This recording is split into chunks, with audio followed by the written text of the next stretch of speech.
This video is brought to you by Bridge Gap, daily case studies, practice questions, and more, to help you switch to digital career profiles. And now, here is the case study of the day.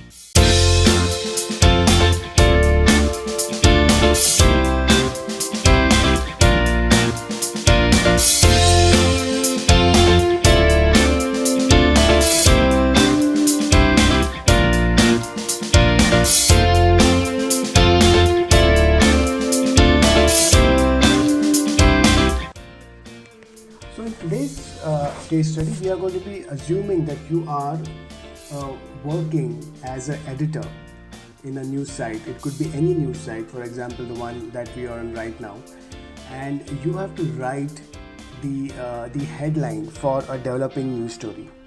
Right now, the thing here is that when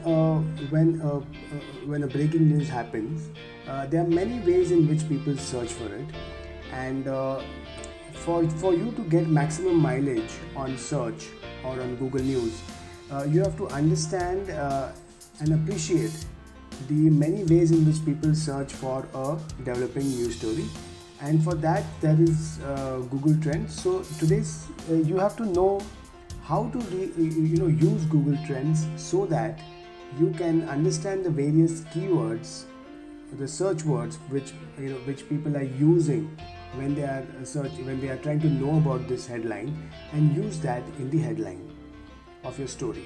Right, so that's about it for today's case study.